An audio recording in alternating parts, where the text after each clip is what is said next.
It's a 06 Peterbilt 379.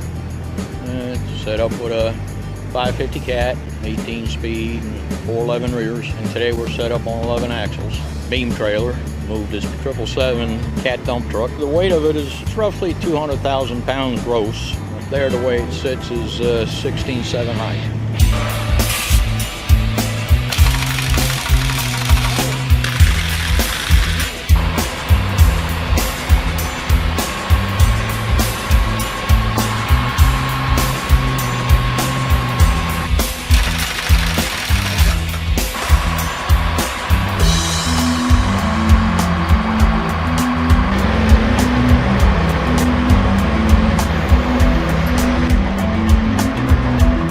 By removing the tires in the front, it would let us drop the height about 2.5 feet. When you first load it, you block it to a certain height in order to be able to remove the tires. Once the tires were removed, we changed the blocking to lower the height.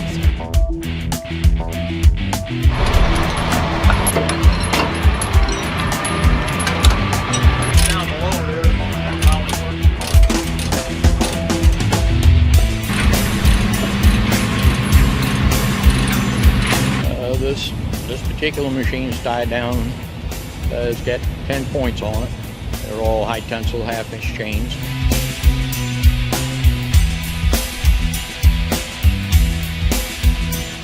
Over bridges, they like to span the weight, and rather than have the concentrated weight like on 5 axles in a group like you would have in the back of this trailer, by spreading it out and putting a stinger on, you're dividing your weight either on a road or on a bridge, spreading it apart, so it's not all concentrated on one area.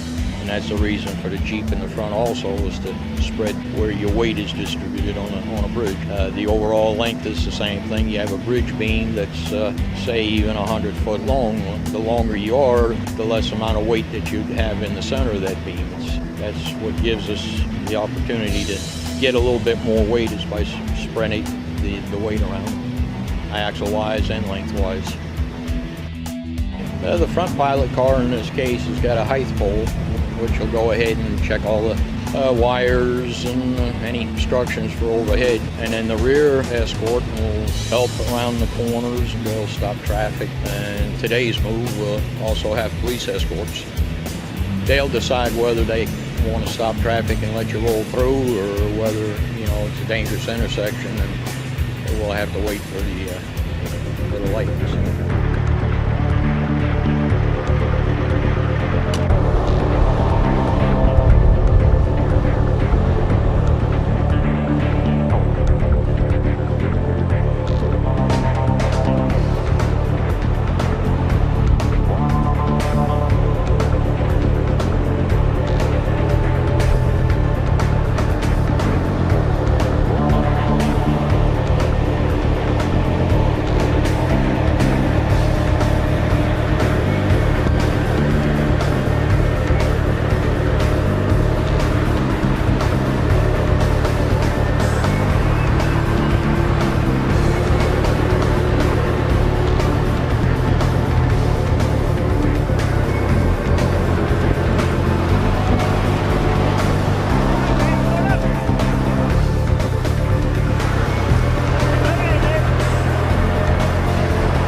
Go over to the left lane, Johnny. Get on through this intersection.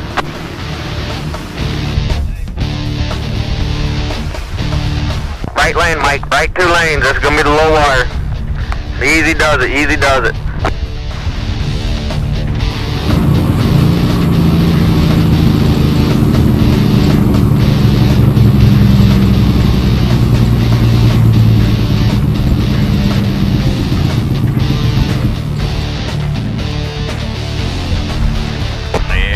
may have to work these weights. They look a little low.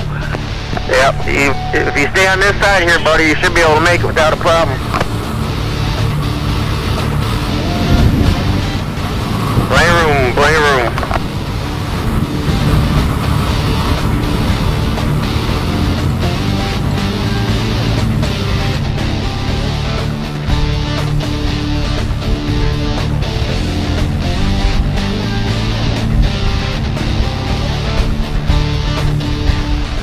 Coming around on your left.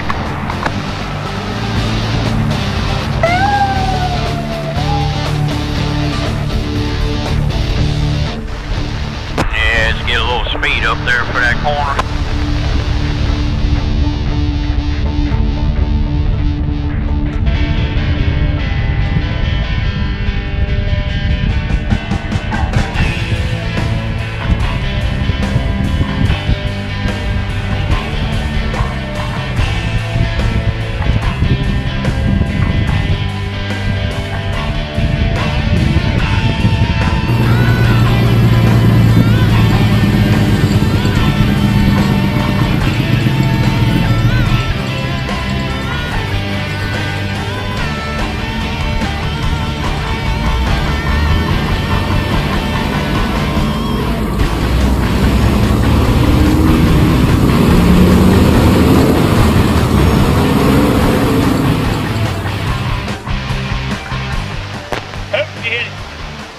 Alright.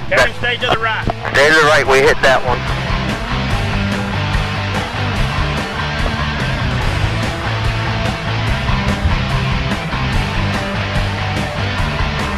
You're good, man. Let's go.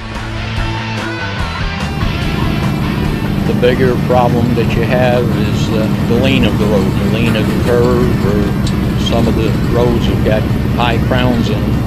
And with these machines as tall as they are, it changes the lean of it. That's usually a concern. Kind of work with the crown of the road. If it's a curve, you want to try to pick up a little speed if at all possible.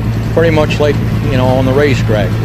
You get the lean and you get the speed that keeps the cars in place. If you can get a little bit of speed to kind of match the curve, it helps stabilize the machine from shifting. So kind of got to play that as best as you can to your favor.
Well, these dump trucks obviously are good sized loads. Some of the larger excavators that we move for contractors, and most of our work is mostly construction equipment for dealers and contractors.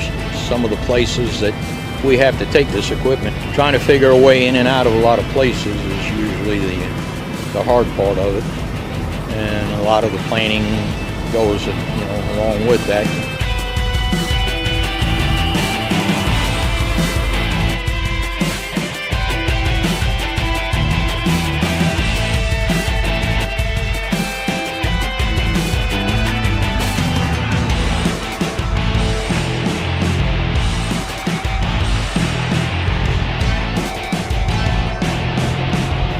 Going on 26 years.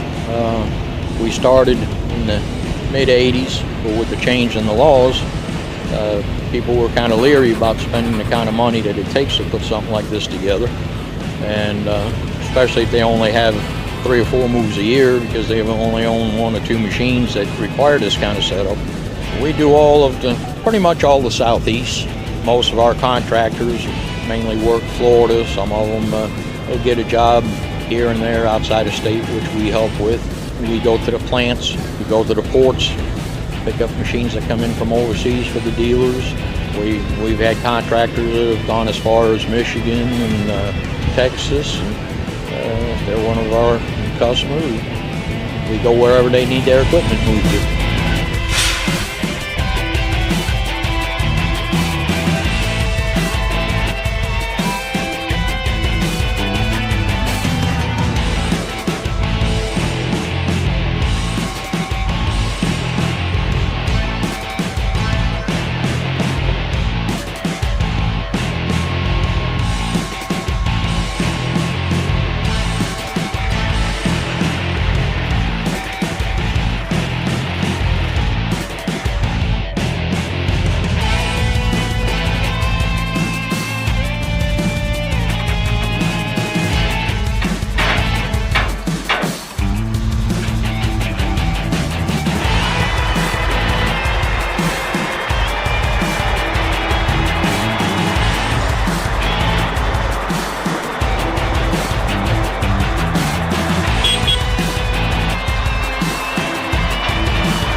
Well, initially I started with a construction company up north, out of Philadelphia, and the first 8 years I did New York City down through Richmond.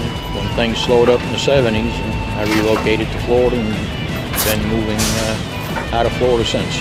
I started on heavy equipment, and that's all I've ever been away from equipment.